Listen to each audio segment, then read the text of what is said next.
Mais uma vez estamos aqui com vocês para mais um destaque do Cérebro Triuno. Sou Janine Lopes, psicóloga clínica, sócia fundadora e secretária da AME Pelotas, Rio Grande do Sul. Vou estar intermediando esta conversa sobre esse livro maravilhoso que é o Cérebro Triuno a serviço do espírito, sendo inicialmente um belo tratado de neuroanatomia com nossa Irvênia Prada, passando pela fisiologia transdimensional com o Dr. Décio e André Júnior e Dr. Sérgio Lopes fazendo a relação dos 3 andares do cérebro com as leis morais, que é o terceiro parte do Livro dos Espíritos. Então vamos lá para as perguntas. No primeiro bloco dessa mesa redonda, vimos a necessidade de livre trânsito nos 3 andares de nossa casa mental. Isso estaria relacionado à necessidade de vivenciarmos todas as leis morais, uma vez que elas se dispõem segundo esses 3 andares? Eu penso que sim, né? Porque se nós estamos num corpo físico, nós precisamos vivenciar a vida física, senão a gente não necessitaria reencarnar. Né? Se a gente está no corpo físico, é que a experiência física precisa ter a sua dimensão atendida nas necessidades que são inerentes à nossa experiência física.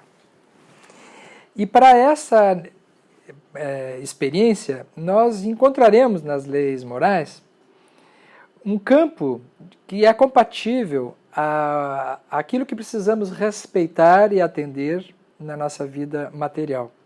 E que está relacionado ao primeiro nível, o primeiro andar da nossa casa mental.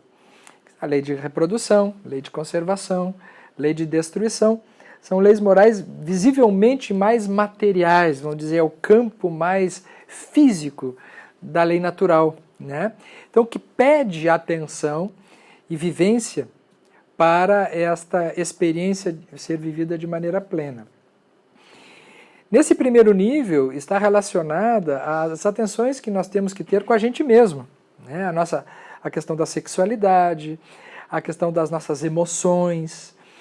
Porque quando falamos em instintos, nós estamos falando nos remanescentes instintuais da nossa experiência animal, que se traduz no nosso campo humano como a experiência pulsional, né? As pulsões são as emoções básicas, né? Aquilo que nos move na vida física, né?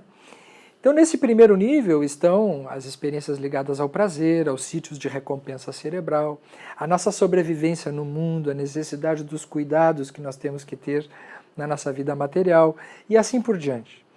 Então, esta dimensão não pode ser negligenciada. A pessoa que queira evoluir espiritualmente não pode deixar de lado e deixar que isso seja esquecido, né? Essa experiência precisa ser atendida. Em relação à sequência desse processo de vivência dos 3 níveis da casa mental, nós precisamos então considerar todas essas possibilidades, como no primeiro que já vimos, nível, mas também o segundo e o terceiro nível, que desde o segundo nível, relacionado à nossa vida presente, às experiências de relacionamento, principalmente na nossa vida atual, né? Se o primeiro nível ele está relacionado à nossa relação com a gente mesmo, no segundo nível nós vamos ter mais uma necessidade da nossa relação com as outras pessoas no mundo. Então algumas leis que podemos ver logo a seguir, relacionadas mais intimamente a esse nível de ação. E o terceiro nível da casa mental estariam então aquelas experiências nossas mais estabelecidas no nosso projeto do vir a ser, né? Portanto, tendo a ver mais com o nosso futuro. O futuro que já está no presente. Não é um futuro para viver depois. É o futuro daquilo que a gente vai se tornando à medida que a gente experimenta dentro de nós. Né, da nossa transformação. Que são as relações nossas com os planos nobres da nossa área virgem, conforme Calderaro dizia, né? Que existem verdadeiros campos virgens dentro da nossa estrutura celular do terceiro andar do castelo de 3 andares do cérebro, relacionados aos lobos frontais, a nossa área pré-frontal. Portanto, neste campo estão as nossas experiências, vamos dizer assim, mais sofisticadas, relacionadas à nossa subjetividade, relacionadas ao nosso campo de sensibilidade e, portanto, à vivência plena da espiritualidade, que chamamos de espiritualidade. Seriam as experiências relacionadas da nossa vida de relação com Deus. Então, se no primeiro plano temos a nossa relação conosco mesmo, no segundo, da casa mental, a nossa relação com os outros no mundo, no terceiro temos a nossa relação com Deus. Não o Deus fora, não o Deus aquele que está em cima das nuvens, não é o Deus antropomórfico, mas o Deus interno e que se amplia na noção de inteligência suprema, além de nós. Né?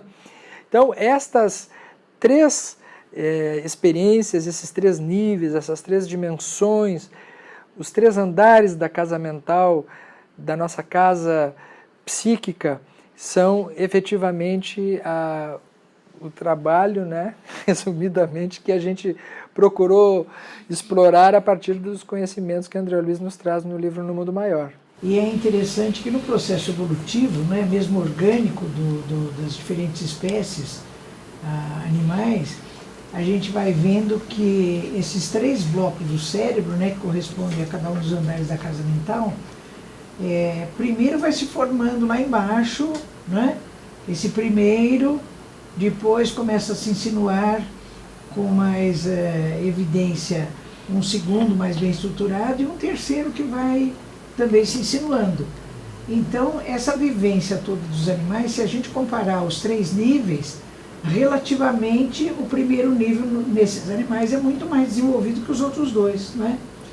E à medida que o processo evoluindo vai avançando, parece que a gente já estabeleceu aquele lá, estabilizou, depois estabilizou o segundo nível e o terceiro nível vai indo.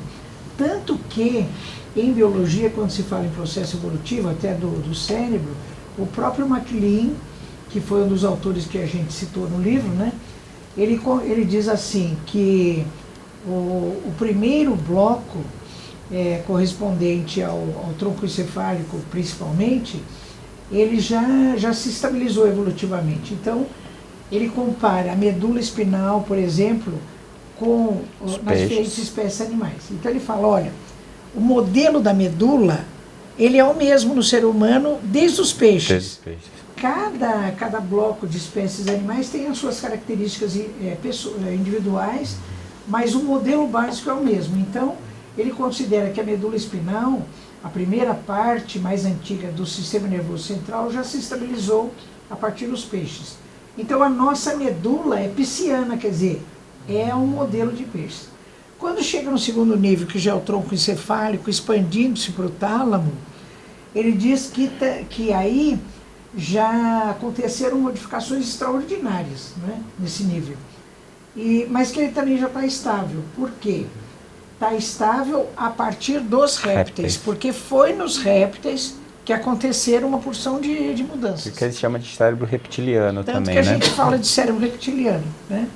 Bom, mas o terceiro nível, que contempla já do tálamo para cima, particularmente o córtex cerebral, está totalmente instável. Então ele falou que esse processo de cerebralização, ele ainda está em andamento.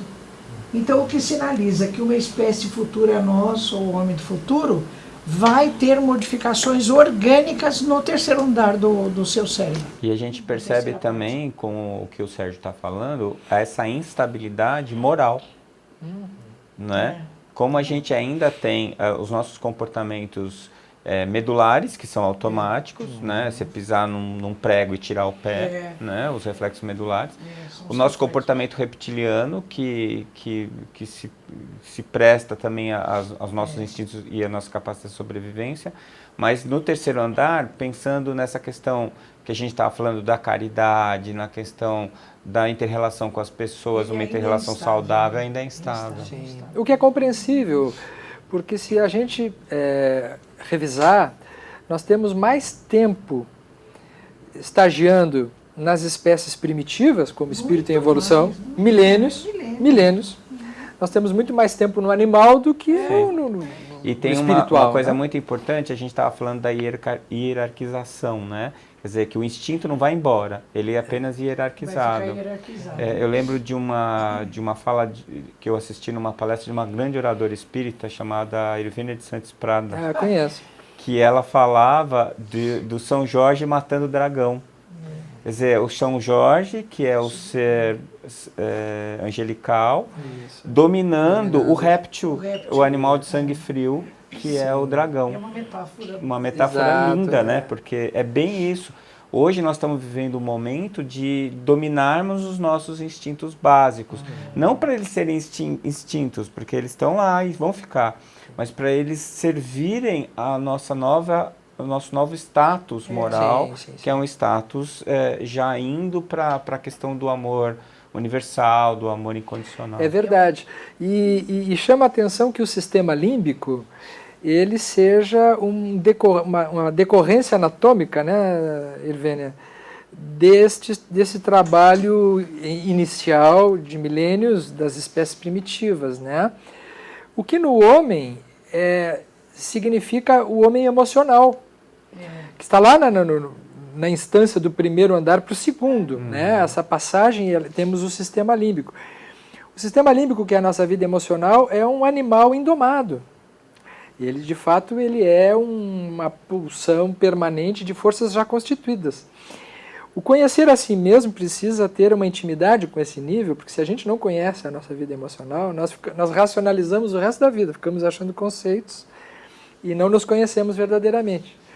Mas quem fará esse trabalho é o homem consciente do presente, né? Que vai poder, através da sua corticalidade, inibir impulsos, controlar expressões, comandar as ações. Inspirado por um terceiro andar, esse sim me chama muito a atenção. Porque se o primeiro e o segundo é resultado dos nossos esforços e da nossa caminhada evolutiva, o terceiro a gente recebe de bandeja, parece, pela nossa herança divina, de campos virgens que nós ainda não desenvolvemos e, portanto, são instáveis, mas já são oferecidos para nós, né? Então é como se a gente tivesse uma herança divina dentro de nós. Mas ainda está em estágio potencial, né? Está esperando para a gente poder a nossa parte, adentrar aqui a nossa parte de fazer isso. Então é uma viagem fantástica essa, né? Porque à medida que a gente tem que se conhecer nas nossas pulsões, na nossa emoção, nós também temos chamaríamos um inconsciente espiritual.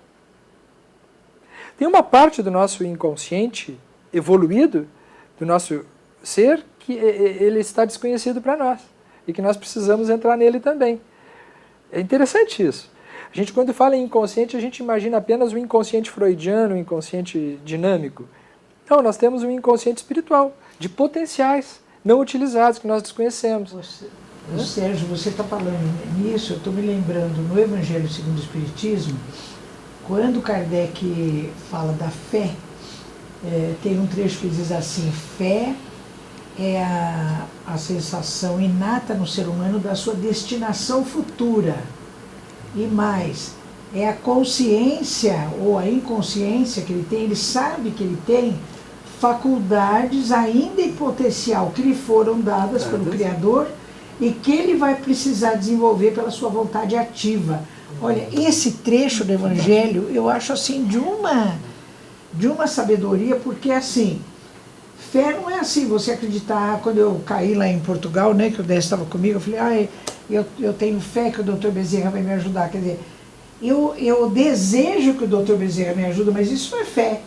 Porque o verdadeiro sentido de fé é aquele sentimento inato da sua destinação futura e da consciência, pode ser subliminar, das faculdades que você tem ainda em potencial e que vai desenvolver pela sua vontade ativa. É isso que você está falando, Sérgio, né?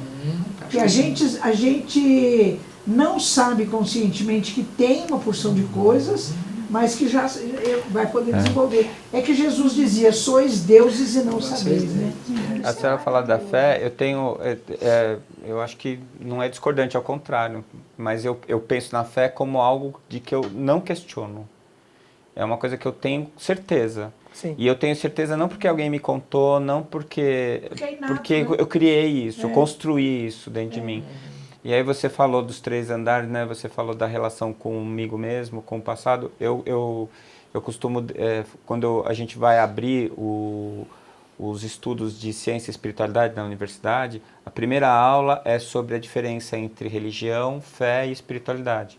Sim. E eu costumo resumir dizendo que a religião sou eu com os outros, a fé sou eu comigo mesmo e a espiritualidade sou eu com Deus. Que é mais ou menos o mesmo paralelo que você traçou ali. Então, você percebe que a gente está trabalhando esses 3 níveis o tempo inteiro, o nosso cérebro está se instrumentalizando para esses 3 níveis, né? Parece que tudo no final, o número mágico é 3, né? Parece que E grosseiramente falando, então, fé seria Ervênia ter pensado, o Dr. Bezerra está aqui. Seria sem pensar, sentir a presença. Sentir. Ou eu não tenho dúvidas de que o que está acontecendo comigo vai me trazer algum resultado, vai fazer alguma coisa... eu acho que esse uma certeza trecho do Evangelho é muito claro, porque ele fala, é o sentimento inato no ser da sua destinação futura, né? Você sabe que... tá lá. Ele vai estar ali, não é um desejo. O que eu acho curioso nisso é assim, é que isso fecha perfeitamente com o pensamento que vocês estão trazendo. Mas isso não pode ser confundido com um atalho para negar o fato. Não, se eu caio de uma escada e quebro uma perna, tem dor, tem angústia, tem medo. Logo, tem medo, tem tantas emoções que não podem ser negadas. Porque se a pessoa nega isso aí, ela entra numa angústia, num sofrimento do desconhecido e procura se apegar no que chama de fé. Isso é uma fé de perna quebrada, né? Porque, na verdade, é uma vivência que precisa incluir a experiência. É verdade. E cabe nessa experiência esta certeza de que, apesar de toda a dor, apesar de toda a angústia, de todo o medo, algo me acompanha, algo eu tenho além disso. Por isso que eu falo que a fé é altamente democrática, porque ninguém pode te impor, você tem que construir. É verdade. E existem aquelas considerações que são inatas, como a doutora Ivene está falando, e que muita gente nega. Sim. Então, quando eu falo que eu não acredito em Deus, quando eu falo que eu não acredito em nada, quer dizer, dentro do meu ponto de vista, obviamente, eu posso estar declarando ou negando alguma coisa que eu não tenho como evitar. E é o que você está falando. Por exemplo, eu estou passando por um episódio difícil, eu estou passando por uma dor, eu sofri um acidente, eu não posso ignorar o medo, eu não posso ignorar, porque é o seu cérebro reptiliano agindo para que você se preserve, para que você se defenda, não é? Sim. Então, eu acho que talvez essa seja uma dificuldade da gente prática, não teórica. Prática, sim, né? Porque a gente entende, mas na hora que está acontecendo, vira um turbilhão de coisas em que você duvida da tua fé, você duvida com certeza, porque a gente está falando da dor física. Mas se nós falarmos da dor psíquica, né? Das experiências, por exemplo, experiências com a depressão, com o pânico, quando as emoções são tão intensas e tão intensamente somáticas, do seu ponto de vista da neurotransmissão cerebral, que não há possibilidade, naquele momento, de tu teres um espaço de tranquilidade e dizer, não, isso aqui vai passar. A pessoa que tem um quadro de pânico, que tem uma depressão, na hora, ela quase tem certeza que nunca vai passar. Você quer que o elevador abra a porta para sair. Ou seja, você fica encharcado por uma experiência tão primitiva e, às vezes, acho que é importante para quem está nos ouvindo agora aqui saber, nesses casos, muitas vezes, uma medicação é muito importante. Porque se está num nível tão primeiro andar, não há como. E você está encarnado, tem um corpo. Tua mente está atrelada àquele cérebro. Se o cérebro está te dando um sinal muito forte, bioquímico, não tem como você controlar isso apenas com a fé. Apenas com a fé. Você fica ludibriado pela função com física. Certeza. Porque nesse momento tu não tens um corpo, tu és o corpo. És o corpo, né? Então esta é uma experiência que somente será aproveitada na sequência. Primeiro você domina a parte biológica, toma um remédio, equilibra o teu neurotransmissor, para depois abrir a janela. Para entrar em contato com você mesmo, ver o que está acontecendo na sua vida, que fatos são esses que podem ter contribuído para gerar esse fenômeno, que coisas que eu trago lá da minha história biográfica, que podem estar comigo que eu não estou olhando para isso. E tem uma caminhada de vários andares aí. Né? É hora da gente perguntar, né? Quando eu passei por esses momentos, sempre eu perguntava que recado a vida quer me dar, né? Que recado Isso é eu fundamental. preciso entender a respeito disso, né? Aí não dá para pedir para a pessoa que está numa crise de pânico que reze. Ela não consegue. Não consegue. Não, ela já está rezando a 1000, mas só que não está adiantando nada. Não. Da forma como ela espera naquele momento. Só vai servir para deixar ela mais irritada. Mas vamos continuar. No livro O Cérebro Triuno, a serviço do espírito, fica bem claro que as leis morais mais ligadas à vivência orgânica, desempenho de funções de autopreservação e de perpetuação da espécie, acham-se relacionadas ao bloco mais profundo do cérebro, enquanto as leis morais de chamamento espiritual, propondo ideais de justiça, amor e caridade, requerem o trabalho do terceiro bloco do cérebro, exatamente dos lobos frontais.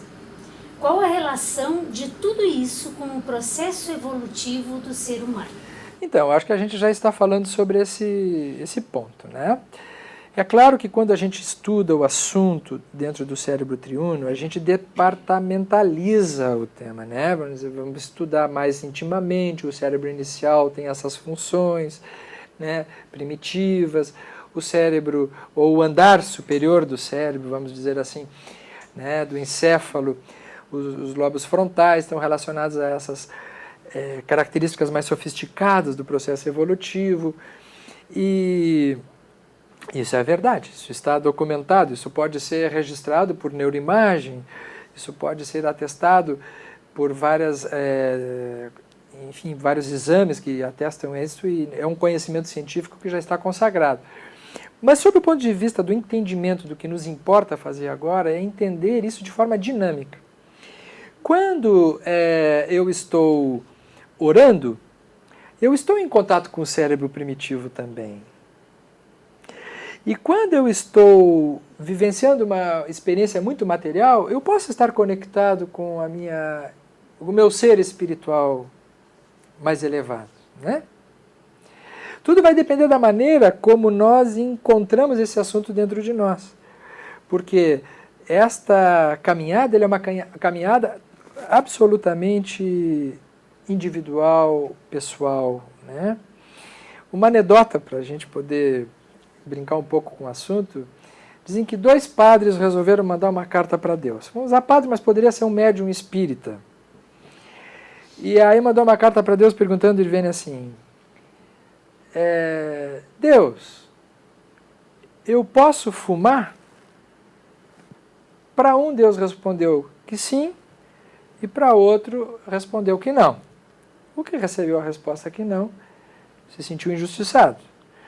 E perguntou para ele por que para ele sim, não, e o outro teria sido sim. Pode ser o cigarro, pode ser a bebida, pode ser qualquer outra coisa, é só uma metáfora, né? Representando a experiência humana mais crua daqui da nossa realidade comum. E aí ele então recebeu como resposta que tudo depende da forma como é feita a pergunta. Porque o primeiro perguntou assim, eu posso fumar enquanto eu rezo? E a resposta foi não, porque não combina. Se eu estou rezando, eu vou acender um cigarro? São situações incompatíveis. Só que o outro que recebeu o sim perguntou de um outro jeito. Eu posso rezar enquanto eu fumo? Sim, deve. Sim. Porque se já está fumando mesmo, fazer uma oração, a oração cai bem em qualquer momento. O primeiro está pedindo permissão para fumar, o outro está pedindo permissão para rezar. Então, dependendo, essa é uma metáfora, né? Uma brincadeira, obviamente, não estamos fazendo apologia ao cigarro, não é isso, mas para mostrar assim, dependendo de como eu lido com os meus conflitos, de como eu me relaciono com Deus, eu posso ter um sim ou um não na minha vida. Né? O cérebro primitivo, ou mais evoluído, ele não está em oposição. Vai dependendo de como eu lido com isso. Isso me faz lembrar de novo aquela ideia que a gente colocou inicialmente. Não é a ação, mas a motivação. A motivação. Então, às vezes eu posso ter a mesma ação com efeitos completamente diferentes, porque a motivação, o que moveu aquela ação, não é a mesma coisa. É que os espíritos dizem o que vale é a intenção, né? Sim, e é muito interessante para dizer isso, Porque às vezes as pessoas fazem perguntas prontas nas palestras da gente, assim, o que acontece com uma pessoa que fez tal coisa? É uma Qual é o destino de alguém que cometeu tal ato? Depende. Uma coisa muito pontuada. Né? Porque as experiências aparentemente são iguais, mas elas são absolutamente diferentes. Porque as vivências são individuais, existem potenciais evolutivos distintos e por isso que nós não temos como prever. Que diante de uma mesma experiência, vivida ao mesmo momento, duas pessoas podem tirar lições completamente diferentes. Com certeza. Uma pode ficar traumatizada e aquilo atrapalhar a vida dela, e a outra pode tirar daquilo uma lição importante que a aperfeiçoe. Então, a forma como você recebe e a maneira como você digere o que está acontecendo. A gente vê muito isso na profissão, como médico, o paciente que tem uma doença grave e que se revolta e que perde a fé, né? É como se pudesse perder a fé, mas vai questionar. E a outra que tem um desdobramento daquela fé, um desdobramento positivo. Né?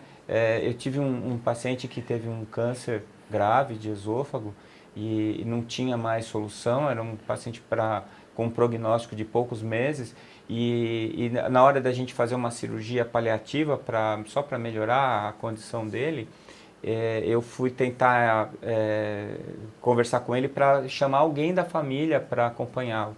E ele falou que ele não tinha ninguém, porque ele tinha sido alcoólatra, tinha abandonado a esposa e a filha, e que nunca mais tinha feito contato com eles. E ele deixou o alcoolismo, mas nunca mais teve contato com a família. Eu pedi para ele me dar o contato, consegui entrar em contato com a filha, a esposa tinha morrido, mas a filha era médica. E a filha, quando eu entrei em contato com ela não quis nem saber dele, disse que não tinha pai. Só que na véspera da cirurgia ela resolveu aparecer lá e acabou ficando com ele. Ele foi operado e ela levou ele embora. E eu encontrei esse paciente depois de 5 anos. Olha! Ele ainda com as metástases, ele ainda com a doença grave. E eu fiquei assustado, perguntei para ele o que tinha acontecido. Ele falou para mim que ele tinha conversado com o câncer dele, tinha feito um acordo, o câncer não mexia com ele não mexia com o câncer. Porque ele tinha jogado todas as oportunidades dele na vida no lixo e agora aquela doença tinha dado a chance dele ser pai, dele ser avô. Olha que beleza. Então você vê, aquela doença que não deixava ele comer, que fez ele ser operado, que era para ter tirado a vida dele, a vida física dele em 3 a 4 meses, foi para ele, na visão dele, a grande bênção que ele recebeu, porque deu a oportunidade dele se resgatar com a filha e de conhecer o neto. Que história bonita, hein? Não é? E como é a mesma força, a mesma experiência que pode gerar experiências completamente diferentes. Acredito que sim, Décio. Às vezes uma doença física pode ser um alívio para um estado mental. Porque dependendo de como a pessoa está vivendo ou não vivendo, uma doença, ela aterra, ela encarna o indivíduo. Naquele momento ele entra na experiência física e algumas experiências emocionais adormecidas ou não experimentadas passam a ter chance. Como, por exemplo, essa do valor das pessoas. Quantas vezes nós estamos vivendo a nossa vida absolutamente distraídos e desligados do valor de cada coisa? Num automático esvaziante. É uma não-vida.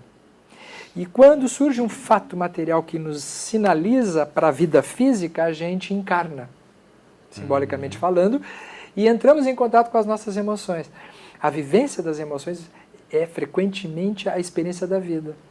A pessoa entra em contato com o filho, chora, se sente culpado por não ter estado presente, mas está vivendo, está na encarnação. Você está falando de uma coisa extremamente contemporânea, né? Que é essa questão da tecnologia. Quantas e quantas vezes a gente vê pessoas que estão em um ambiente com pessoas fisicamente presentes, que elas podem estar interagindo, conversando, e elas ficam absortas no celular, ou estão em um outro momento, ou estão fazendo uma coisa que não traz absolutamente nada, né? Eu tenho 3 filhos, eles chamam de joguinho, esse joguinho é suga-vida. Suga a vida. Ele entra num jogo de videogame em que aquele jogo amarra ele naquilo, ele não pensa em nada, ele não está vivendo, é o que você falou. Ele sequestra a tua existência. Ele sequestra a tua existência, você não está vivendo a vida, você não está experimentando nada, você está num estado de animação suspensa, né? a gente tem uma vida tão curta, a gente acha que a vida é longa até os 18 anos, depois ela vai passando tão rápido e a gente vai desperdiçando esses momentos. Tem um videozinho na internet que está rodando agora, em que eles reúnem duas pessoas que se gostam muito e que se veem pouco. E aí eles começam a fazer o cálculo, pela frequência com que aquelas pessoas se encontram, quanto tempo elas têm para se ver antes uma delas morrerem. Então eles usam a expectativa de vida, você já assistiu? Impressionante. E aí as pessoas ficam chocadas. Não, eu só tenho mais um dia com você. Eu só tenho mais 3 dias com você. 3 meses. Né? De uma existência de ainda 20 anos. Então, a gente que tem que escolher o que a gente quer viver. Você vai jogar a tua vida fora num videogame ou você vai experimentar a vivência do lado daquela pessoa que te faz bem. Né? Fantástico. Eles calculam o tempo que a pessoa está trabalhando, está no WhatsApp, está todo o tempo que não está se relacionando. Aí realmente dura um dia, meses, dias, um ano. E a pessoa, mas como? Eu gosto tanto de ti, como assim? Eu vou ter 3 meses. Sim. Que coisa, né? Aí tem que reencarnar de novo numa outra vida para poder sem celular, sem né? celular. Mas vamos continuando. Na época de Freud, não se encontravam estruturas como essas que a gente está falando, não é? Como hoje, nem a psicologia, nem a neurociência, lembrando que Freud também não teve acesso aos conhecimentos revolucionários trazidos pela doutrina espírita. Se Freud tivesse tido a oportunidade desses conhecimentos, o que mudaria em sua contribuição como estudioso do inconsciente e criador da psicanálise? Eu acredito, é difícil analisar e fazer uma análise nesse sentido de qual seria a... Freud teve contato com a obra do Kardec, os fenômenos espirituais, mas ele não se ateve, ele não se ocupou disso. Eu percebo que Freud teve uma tarefa semelhante à do Kardec, só que num campo diferente. Naquele momento era necessário contextualizar a questão da sexualidade, a descoberta do inconsciente dinâmico, e acho que seria uma confusão muito grande para ele poder abordar a questão espiritual no meio disso. O discípulo dele, o Jung, acabou meio que tentando fazer um pouco disso, mas o trabalho que o Sigmund Freud fez foi de determinar alguns princípios de funcionamento da vida mental, emocional, né? E fez isso muito bem. Né? Eu acho que ele fez isso muito bem como um iniciador, vamos dizer, de um assunto. Né? Acho que trouxe uma contribuição fantástica, porque o que a gente pode pensar é assim, Kardec, quando codifica o Espiritismo, Freud é recém-nascido. Então não havia psicologia. A psicologia vai surgir bem depois. Então a linguagem, mesmo a nossa linguagem espírita, ela está muito carregada de conteúdos de justiça, de direito, de juízos. Com a psicologia a gente pega um outro caminho para entender esses mesmos fenômenos. Então o trabalho de Sigmund Freud e da psicanálise de todos os autores ligados à psicologia moderna é muito grande no sentido de modificar a compreensão de fenômenos humanos. Isso é um estudo que é fantástico para que a gente, juntando essas duas expressões, a gente consiga ter novos entendimentos. Então não acho que tenha sido tarefa do Freud revelar isso. Assim como não era tarefa do Kardec revelar a psicologia, cada um revelou o seu campo de estudo. O nosso papel é de juntar esses conhecimentos e fazer novas compreensões. O desafio é nosso. Eles fizeram a parte deles. Vamos ver se a gente faz a da gente agora, né? Cada um no seu tempo. Cada um no seu tempo. Você está falando uma coisa que eu já tinha pensado nisso, acho muito importante. Na época do Freud, ele falar de psique, ele foi perseguido, ele foi menosprezado, então nesse sentido, quando você faz o paralelo do trabalho do Freud com o Kardec, eu acho muito interessante. Porque o que ele fez, e hoje a gente vê o Freud como um materialista. Se ele, com o tom que ele deu, ele já foi tão combatido numa tarefa hercúlea, que era inserir a psique dentro da medicina, você imagina se ele entra com a questão espiritual. Ele ia ser ignorado. Com certeza. Então, existe um tom, uma dose, né? Sim. Todo remédio é um veneno dependendo da dose. Né? Então, bem que você está falando, assim, eu acho que cada pioneiro, cada espírito encarregado de introduzir determinada determinado conceito, determinada tecnologia dentro da nossa sociedade, ele vem com aquela dose certa para aquele momento, para aquela tarefa, né? E mesmo hoje, Décio, a gente lendo Freud, quando hoje eu retomo a leitura de Freud, eu descubro que ele abordou a vida espiritual com uma nomenclatura que ele achou a mais apropriada para poder ter esse acesso ao conhecimento, né? Porque quando ele situa o aparelho mental, ele cita as relações objetais, ele não está sequer preocupado em que parte do cérebro isso acontece. Então ele está falando da experiência em si, que nós entendemos que é a experiência espiritual. Isso era revolucionário. Isso é revolucionário. Embora ele dissesse, não, espírito é bobagem, muito bem, é simplesmente para dizer assim, não sou religioso, não deem bola para esse negócio, que eu não se ocupou. Acho até que teve uma certa preocupação de dizer claramente, não sou religioso, acho até tudo isso uma bobagem, porque aí tinha mais chance de ser aceito. Sim. Aliás, Kardec, ele fez alguma coisa parecida quando ele dizia lá no início que o espiritismo não era uma religião. Ele tinha essa preocupação também de não entrar pelo mesmo caminho desgastado da fé cega, da crença, da dependência imatura de seres que vão governar a nossa vida. Houve esta mesma preocupação. E a gente precisa entender os autores no contexto da sua época. Sim. Né? Hoje a gente pode pegar o cérebro triângulo e dizer assim, não, tem um porão, olha, lá está o Freud, ó, quando ele falava das emoções, fala sistema límbico, das nossas raivas, da nossa sexualidade reprimida. A gente tem que falar sobre esse assunto. Né? A gente tem que falar, porque senão a gente se transforma também em seres assexuados, falando de Jesus. Mas precisa ser assim? Não, nem deve, porque nós somos seres com todas essas pulsões. Então ele é bem-vindo para a nossa discussão. Agora, não podemos falar em espírito para termos um tom de seriedade? Não. Se nós não falarmos em espírito, num universo de possibilidades múltiplas e infinitas, o místico é aquele que não acredita. Porque se eu observar que nós temos multiversos e considerar de que apenas a biologia é capaz de gerar tudo isso, isso é misticismo. Não, e o contexto que a gente está vivendo hoje é um contexto diferente. A gente tem bases para afirmar isso, que na época ele não tinha. Então é aquela história, o materialismo nos trouxe aqui. Né? E essa posição que nós nos encontramos hoje é que nos possibilita vislumbrar outras questões de uma maneira séria, de uma maneira mais segura. Né? Sim, vamos seguindo a nossa penúltima questão.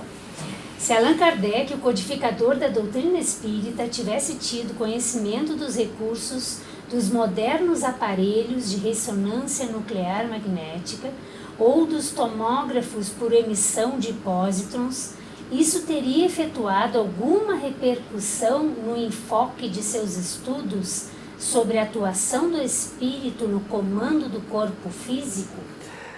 Olha, novamente, né, a gente fica especulando com a imaginação. Né? Eu imagino que Kardec, com o que tinha, ele já fez o suficiente, porque simplesmente hoje o que os aparelhos nos atestam é uma amplificação daquilo que ele já fez. Eu imagino que ele ia gostar muito de ter um aparelho de ressonância para poder falar de assuntos que ele falou naquela época de forma mais limitada, né, mais rudimentar. Mas eu acredito que